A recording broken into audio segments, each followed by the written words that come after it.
It's real news in real time. One, I need y'all to like, comment, share, and subscribe to the video. And y'all already know we're gonna jump straight into it. I ain't even gonna hold you up.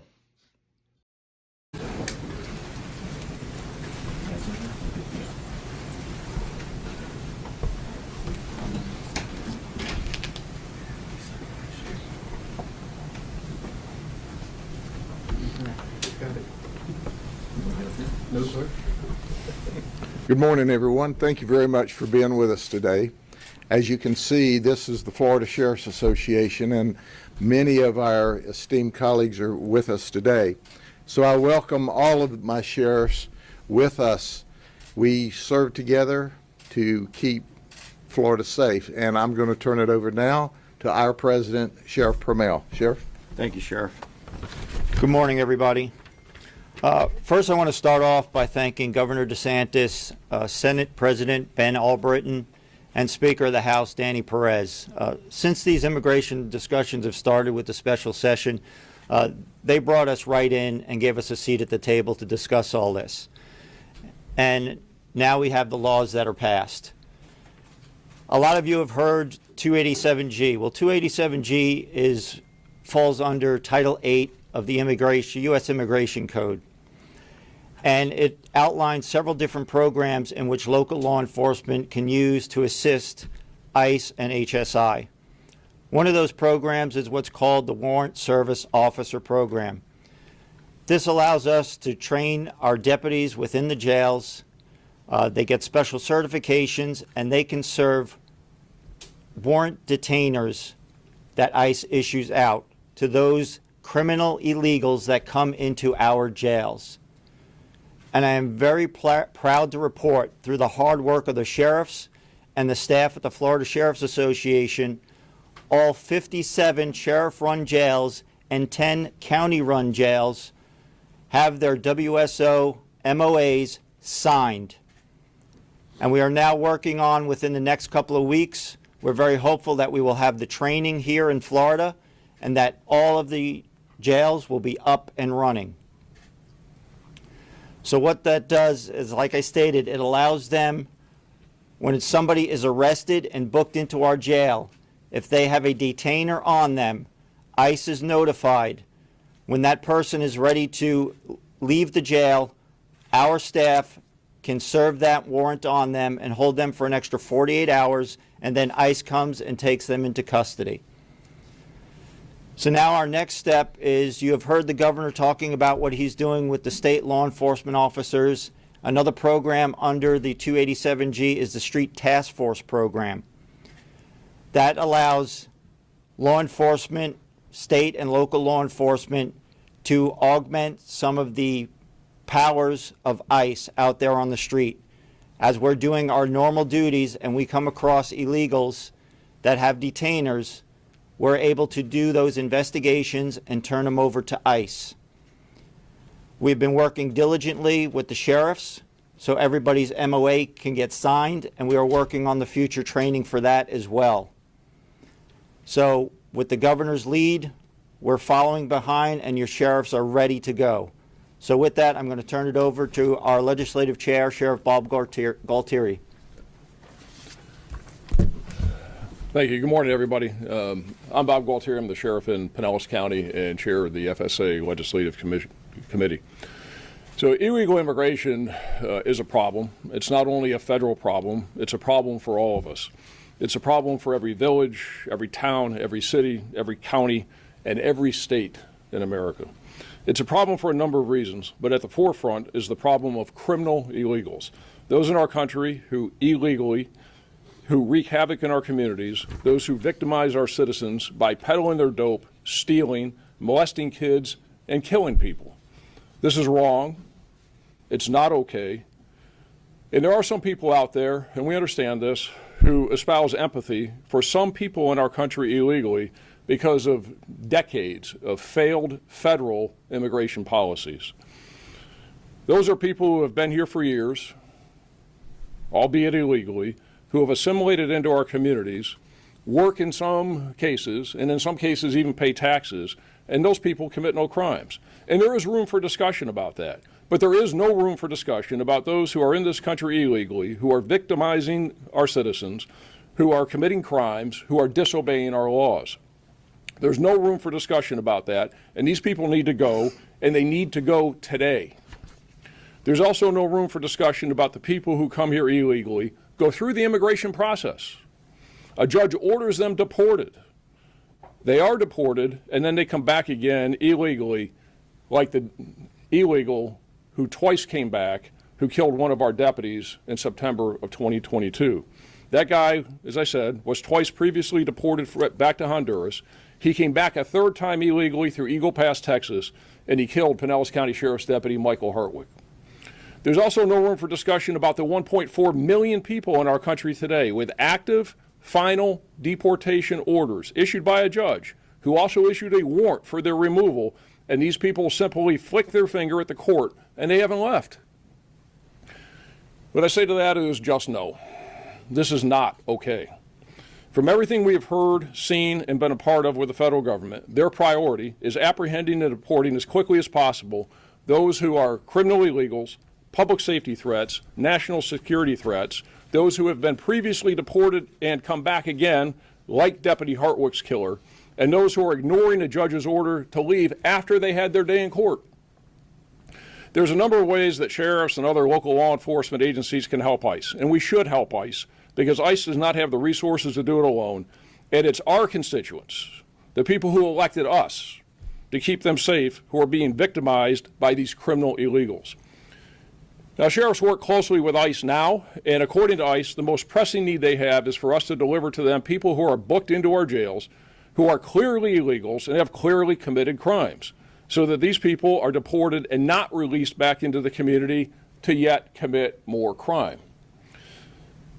We do that, as Sheriff Pinnell mentioned, by honoring the immigration detainer requests and the accompanying warrant. Now, I have an example of those up here to the board to the left, and one of them is the detainer itself, which is the request, and the warrant is what gives us the authority, the legal authority, to hold these people. And we're working with ICE to honor these immigration detainer requests, and we have going back to 2017. But back in 2017, we ran into a problem, and there was a legal problem. But we worked with then ICE Director Tom Homan, and we came up with a legal solution where our deputies in the jails across Florida would be deputized under 287G to serve these ICE arrest warrants that go with the detainers. We're able to implement this in some of Florida's county jails before President Trump left office the first time, but not in all counties. And when the Biden administration came in, they gutted the program. They stopped the deputizations. During the first Trump administration, I'll give you an example just for the Pinellas County Jail, we were averaging about 400 detainers a year. In the first year of the Biden administration, we got 14. We currently have about 150 people in the Pinellas County Jail. And remember, there are 66 other jails in Florida of people who are charged with crimes, who are in the country illegally, and for whom we have received ICE detainers. Now, 6 of these people, and I'm going to go through these people that we have up here on the boards. The first one is they're currently in the Pinellas County Jail, been charged with state crimes, here illegally. The first one is Gennaro Pena. He's illegally here from Mexico. We arrested him in Pinellas County on a charge of burglary to an occupied structure. Now, think about this. He's here illegally from Mexico. He's breaking into people's homes. And here in Florida, okay, his criminal history is aggravated battery, trespassing, resisting a law enforcement officer, 2 additional previous burglary charges, brawling, possession of crack cocaine, petty theft, and criminal mischief. The next one is Samuel Pedraza Garcia. He's also here illegally from Mexico, and we arrested him on 20 counts of viewing and possessing child pornography.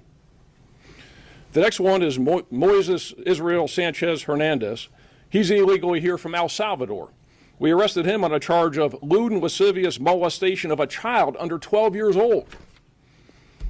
This child molester has a Florida criminal arrest record for domestic violence, possession of cocaine, forgery, hit and run with injuries, attempted purchase of cocaine, and a probation violation.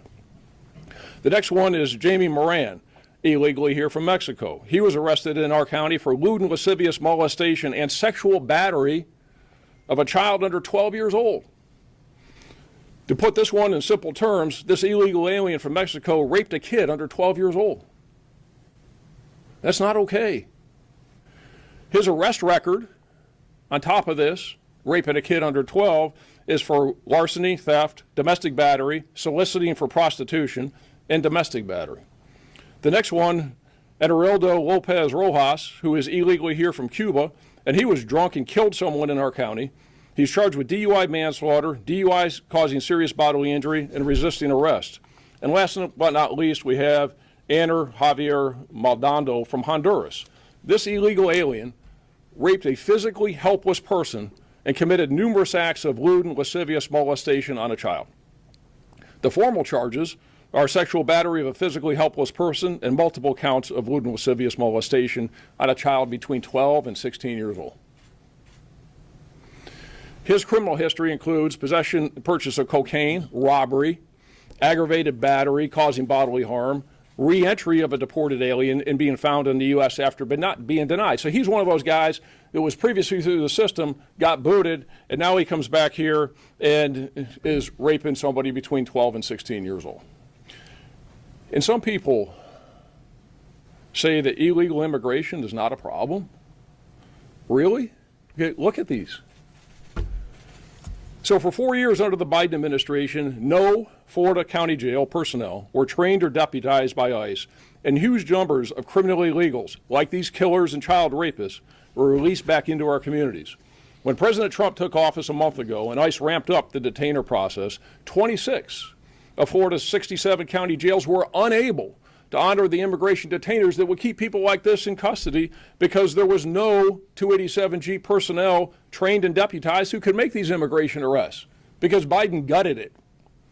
On day one of the Trump administration, just over 30 days ago, we immediately began moving forward to get 287G agreements signed with all remaining 26 county jails that, again, had been stymied under the Biden administration, including some big ones, Miami-Dade, Orange, Hillsborough. We've been working hard on this over the last couple of weeks. And as was said, today we announced that we have signed agreements in all 67 county jails in Florida.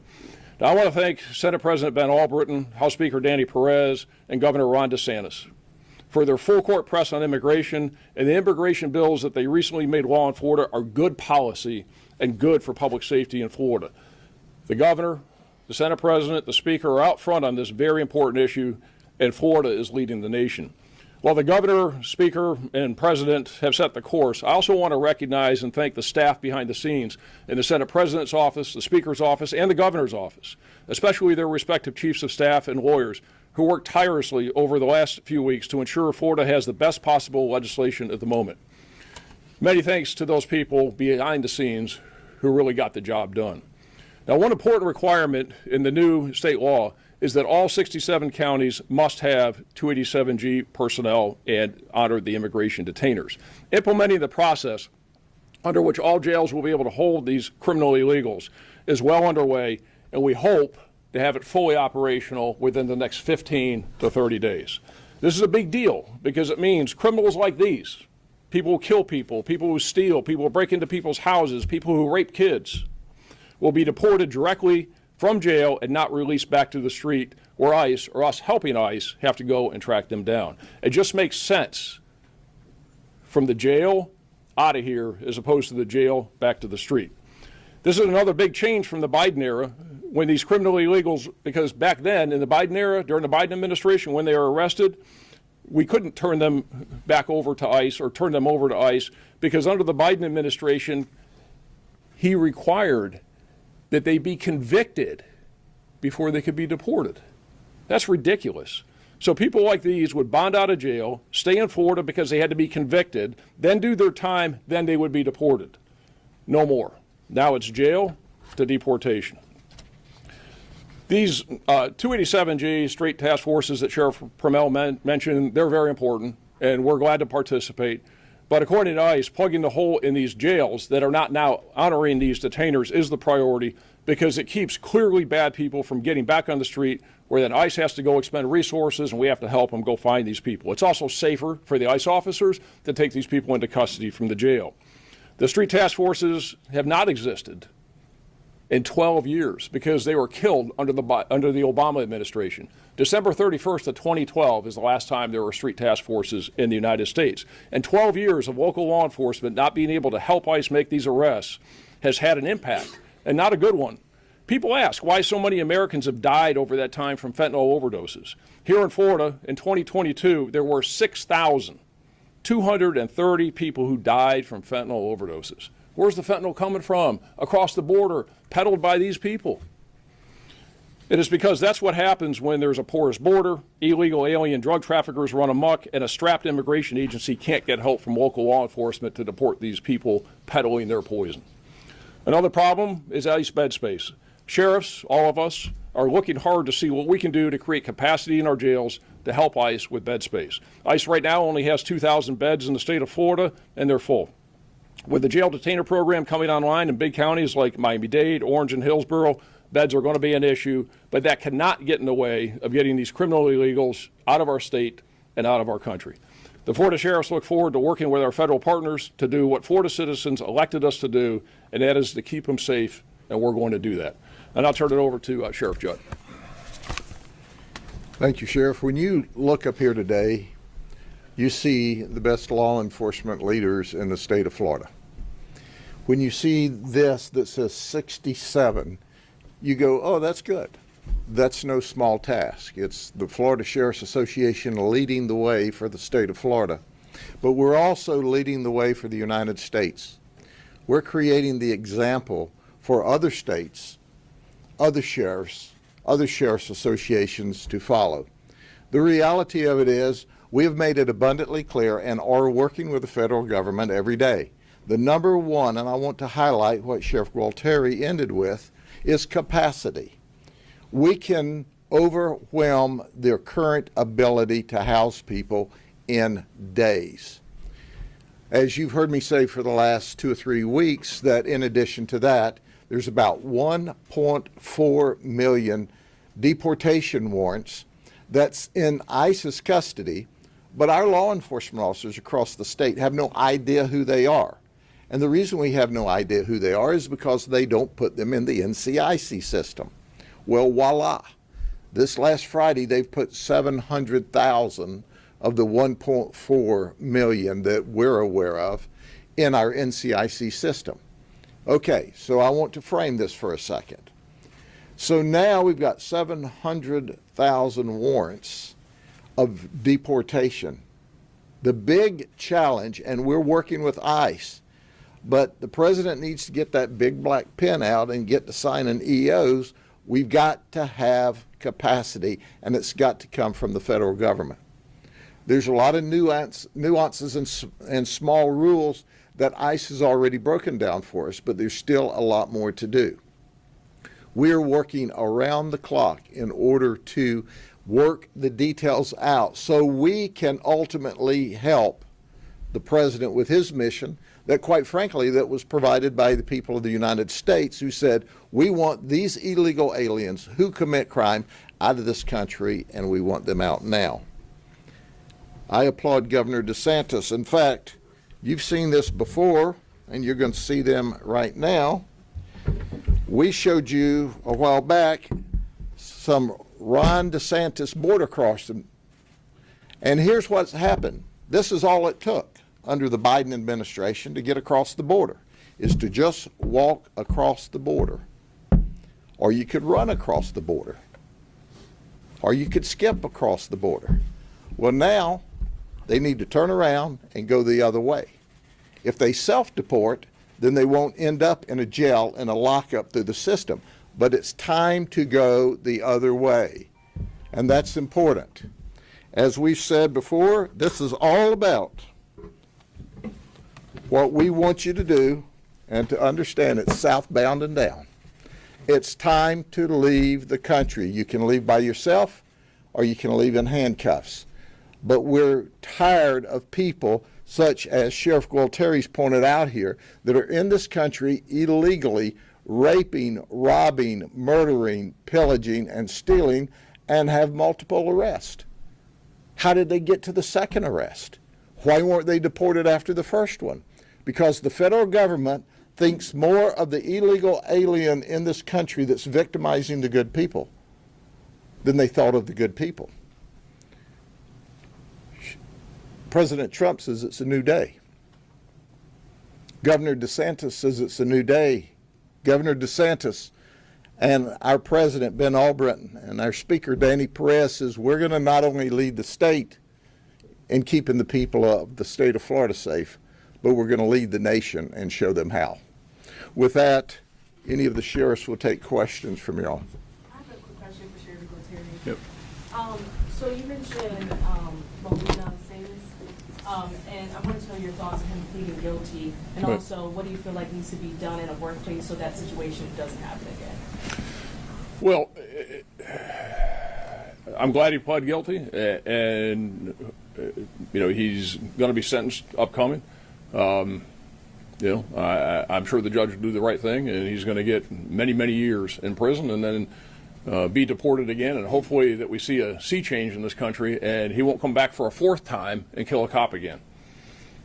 So as far as the company is concerned, I did a press conference right after Mike Hartwick was killed, and it was obvious that they were not doing what they needed to do as far as their diligence in making sure that they were hiring people who were illegal. Because I can tell you, I put eyes on some of those documents on a personnel file standing on the side of 275 when we were hunting this guy down, and they were just fake IDs is what they were.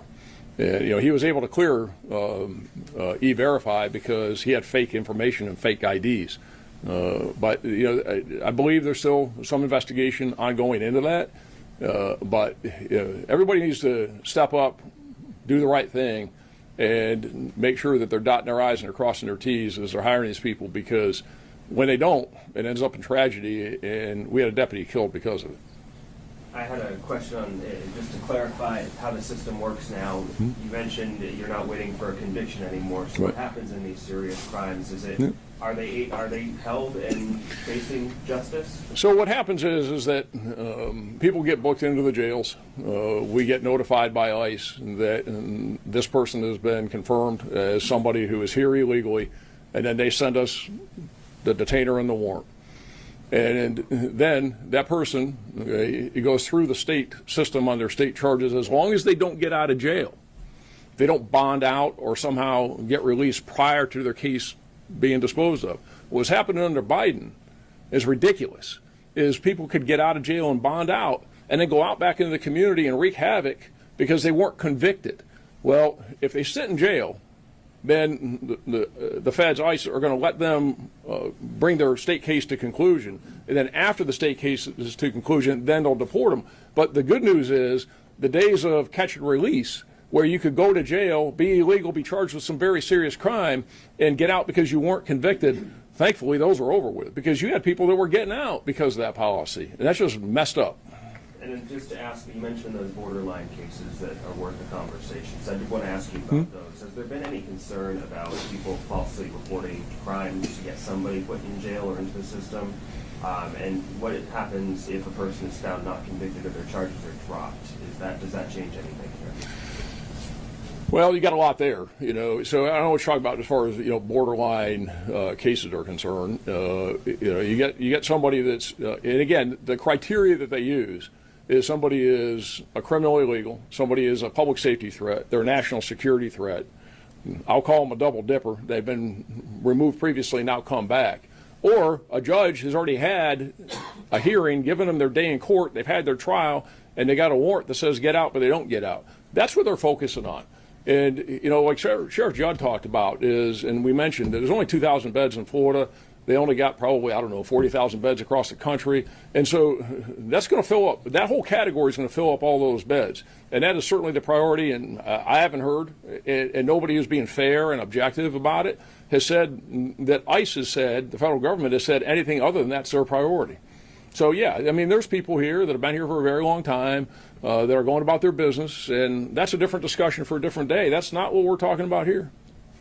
Is the goal to open more facilities, perhaps, to have more beds, or what would your ideal goal be if you had that, say, federal support? Well, I think that the goal for us would be is to support ICE and to support the federal government with this as much as we possibly can and to the hilt. So we're going to be we're going to be doing a bed inventory and looking at seeing what the county jails have.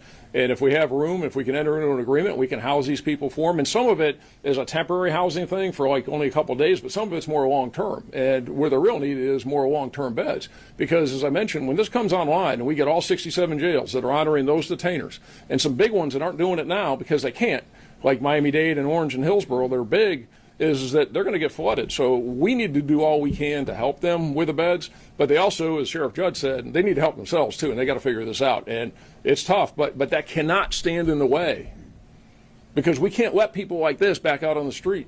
They need to go. And and it does take a little bit of time, and they are rapidly removing some of these, the ones that already have what they call them warrants of deportation, and the ones that already have orders, they're getting them out in a couple days. Some of them take a little bit longer, so it's a process. But we're going to do everything we can. I can assure you, the sheriffs of Florida have talked about this extensively, and there isn't a sheriff in the state that isn't committed to making sure that people like this don't get out on the street and wreak havoc in the communities, and that we meet the expectation of our constituents, our citizens, and as we keep them safe. And make no mistake about it, there's not capacity in the Florida sheriffs or the county jails of this state to make any negligible difference. We've got to have the federal government create capacity. I think last week I had 30 beds. The sheriff, I think he's got them sleeping on the floor. Yeah. Some sheriffs have a few beds, but we don't have capacity. So don't let us leave the illusion with you that we can handle all of these people, because we will overwhelm this system very rapidly. And we intend to work very aggressively, but that's why we're here making this statement today. And the federal government knows this. They have to create capacity. We can bring them all the business they can handle and more. Yeah, I mean, it's like in Pinellas County Jail, we have 3,000 inmates in the jail, and that's 200 on the floor. There's no room at the inn. Now, we'll do what we can and hold these people on the detainers, but we don't have any mass capacities. We're going to look and see if there's any room, but we are not the big solution to the housing problem. On the street task force that you were talking about, one of you was talking about really having powers of ICE. So you mentioned during normal duties. So sheriff's offices will not be doing anything beyond normal duties in terms of going out and trying to find people who might be here illegal? So that's yet to be determined exactly how all that's going to play out. But if we know that there are people out here like these guys, is that it's the right thing to do. And I would imagine that under the right circumstances we're going to go get these people if they're not in jail and they're out on the street. But again, there's more to come on that. I think you'll get more information on that in the near future. Right now, what we're focused on right now is plugging the hole. And the hole is having 26 of Florida's 67 county jails that are not honoring those detainers, where people like these are going out the back door after they come in the front door. And no, that's got to stop. That's got to stop today. And that's why we're pushing this hard. And that's why we worked hard to get all these agreements signed. And the Trump administration and ICE is working hard with us. We're going to get this training, and I hope within 15 to 30 days we'll be able to say that every single county jail in Florida is making sure that people who have killed people, broke into homes, viewing child pornography, raping kids, they're not getting out. Sheriff, I also had a question on the street task force. You said it stopped in 2012. Yeah. It's been 13 years. What has happened? Have you pushed for it in those 13 years to resume through the first Trump administration, Biden administration, and what has the response been when you pushed for that? Hell no. They wouldn't give us access to anything. I mean, and it was not a good situation. It was, and go look at it. Look at the history. It was when Janet Napolitano was the DHS secretary, and she nixed it on December 31st of 2012. Because there were too many complaints. They didn't like, and look at what's happened since then. And look at the fentanyl crisis. Look at the number of people who died. Look at the drug trafficking. Look at all the problems we've had. Is that ICE can't do this alone. They simply don't have the resources. And again, what we're talking about, and I'll say, speaking from me, and the sheriffs can speak for themselves, the federal government has failed in its immigration policies over the last many years. With a porous border, and there's a lot of people who are here that are not committing crimes like this. There's a ton that are. Our focus needs to be on the people that are having an adverse public safety impact, and there are so many of them that that's what our focus is. My question is for Sheriff Permel. Yep. Is there an issue of manpower in the jails? You're having more people potentially being held on the 48 hours. Is there any concern about that? Well, we've always had staffing issues within the last several years. We are seeing the pendulum swing back the other way. My jail myself, right now, I'm full with staffing. I'm not like Sheriff Galtieri, though. I do have room at the inn, but if I do start bringing in those detainers and holding them, I will need additional staffing for those. How do you expect to address that if you do need additional staff? Hire them. I have a question for a smaller sheriff. I'm looking at my Sheriff Breeden, but anybody from a smaller county. We've heard a lot from the larger counties, including Polk here. I count them as well. Just in terms of your capacity to handle the directives and the resources that you will need versus something like the Pinellas County. We also are full on our jail staffing. We do have beds available. However, staffing would be an issue.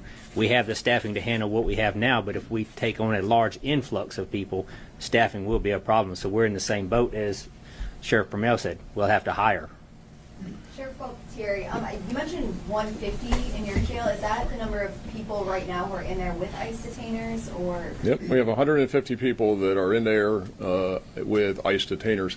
One of the things I also wanted, and I'll come back to you for a second, but I just want to follow up on that, is the other thing that's important to remember. Remember what the governor just did and the legislature just did, is they created a $250 million resource to fund some of this. So as we do need to hire, we do need to house people, we've now got the resources to support ICE on this. So that's a big deal. That's a huge thing. And so as they would say, right now with this, money isn't the issue. It's the logistics of making it happen. And people should know that. They really stepped up here and have provided good funding for it. But yeah, I've got 150 that right now that have ICE detainers. Sheriff Judd, you held up the sign, the southbound down, and you encourage in what you call self-deportation. Are you sending that message to people who are here without legal status who do not have any criminal history, or just the ones who do? The priority is, as clearly pointed out, is the criminal illegal alien that's here committing crime. That's the number one priority. The second priority is certainly those that have deportation orders. That will fill up the capacity. But if you're here illegally and you're worried, and it's easier to go home than it is to worry every day, you're welcome to leave the country on your own volition.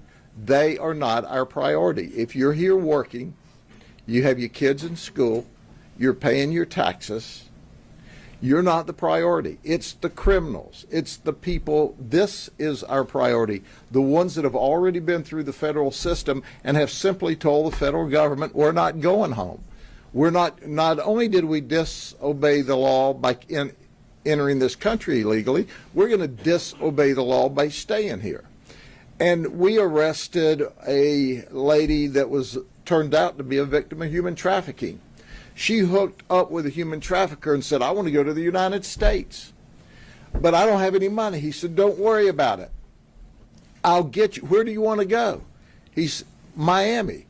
I'll get you to Miami. So he walks her up to the border under the Biden administration. And he said, now walk right across the border here and get on that bus, and they'll take you to a receiving facility. And she did that with her child. She said, I arrived at the facility. They did a DNA swab on me and my daughter to make sure it was my daughter, and then took us to a processing room, filled out some paperwork, told me, and here's your form to fill out for your free food stamps, your EBT card, and here's the form to fill out so your daughter can get free insurance. And where is it you want to go? She said, Miami. Here's your voucher so you can travel to Miami for free. And then she said, so if you'll go here, you'll stay overnight, and then we'll put you on an airplane and let you go there. And oh, by the way, welcome to the United States of America. That's not our story, it's hers. So then she flies to Miami, where she's turned over to another human trafficker, because the human trafficker in Mexico is working. And she says, well, where do I work in order to pay back? He says, oh, you're going to prostitute. She says, I thought I was going to work. He said, oh, you are. And that's how we found her and how we rescued her. She thought she was going to come here and work in the fields, work in a restaurant, work in a grocery store. They put her out prostituting herself. That's what's going on.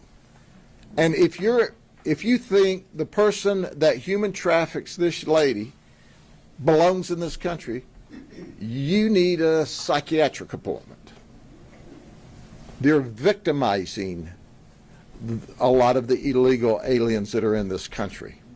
And we don't know about it because they're afraid to tell us. We want, whether you're legal or not legal, and you're being victimized, we need to know about that. But at the end of the day, look, our capacity, the federal government's capacity, is going to be wore out by just dealing with the illegals here committing crime and those with deportation orders. So everyone else can take it easy. They're not the priority. They're not the focus here. But at the end of the day, how did we get here? Sheriff Gualtieri said it very eloquently. Failed federal policy. An administration in the last 4 years that allowed them to pour over by the thousands and thousands and thousands and thousands. Obviously, they really didn't care about them either by putting them in this country under those circumstances. But they certainly didn't care about the people in this country when we killed, in this country, 250,000, 300,000 people with fentanyl that came across the southern border. Meth comes across the southern border by the metric ton. They're sending victims of human trafficking across the border. And we have all of the sheriffs here, local law enforcement has been saying for a long time, there's a problem here.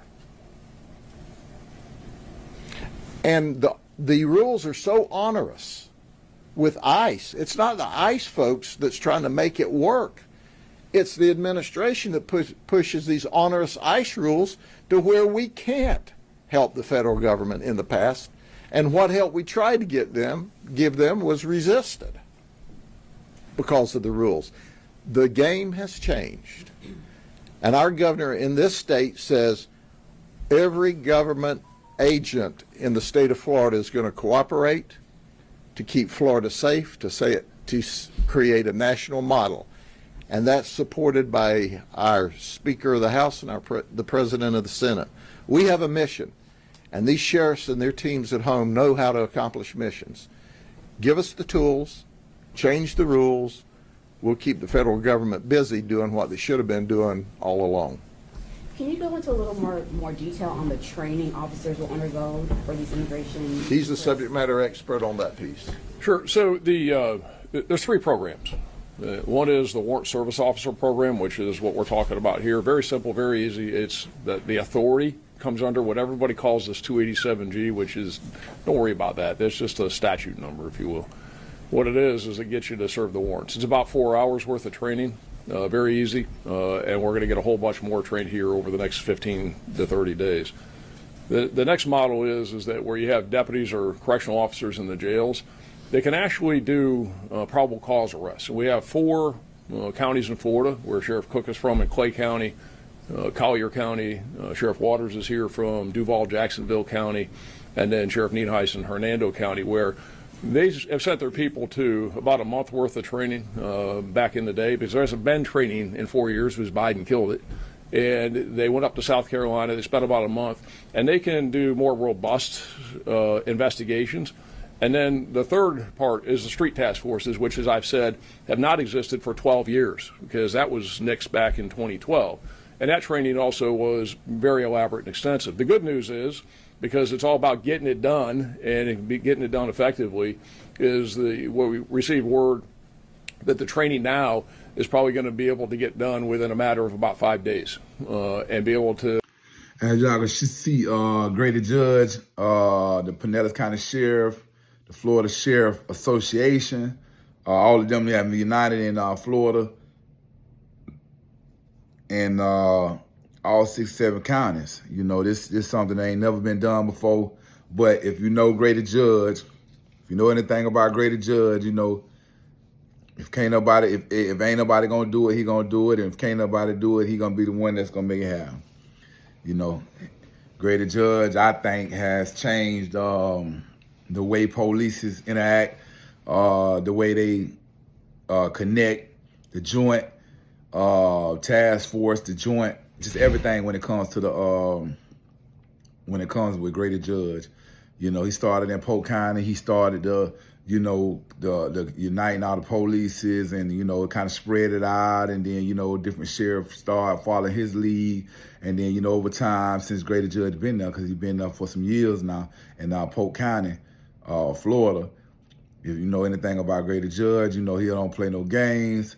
He fair across the board. I can't say, you know, if something happens, well, you know, somebody need to be held accountable. I don't think he gonna hold that. He gonna spare. I don't think he gonna spare nobody, cause he don't mind putting his sheriffs on the news. He don't mind putting teachers, anybody. If you do something wrong in Polk County, you're going to jail. That's his thing. That's how he living. And I'm just saying, you know what I mean? That's just what I hear. That's what I think I done seen along, you know, because he been there a long time.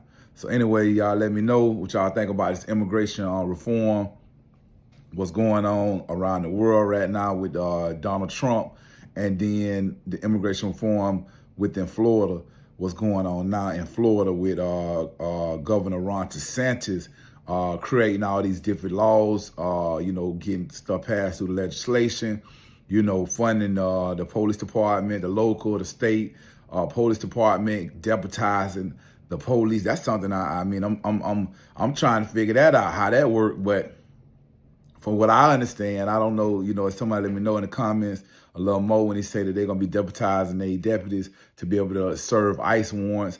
Are their deputies going to be almost like federal agents in the field?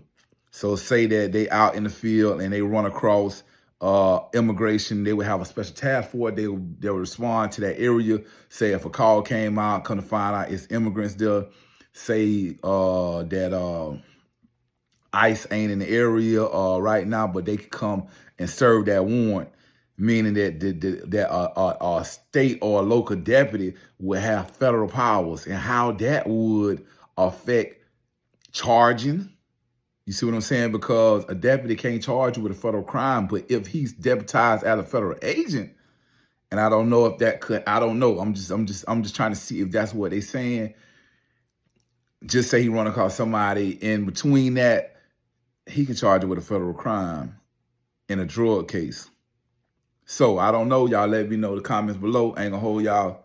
Y'all stay tuned. I'm gonna drop more content.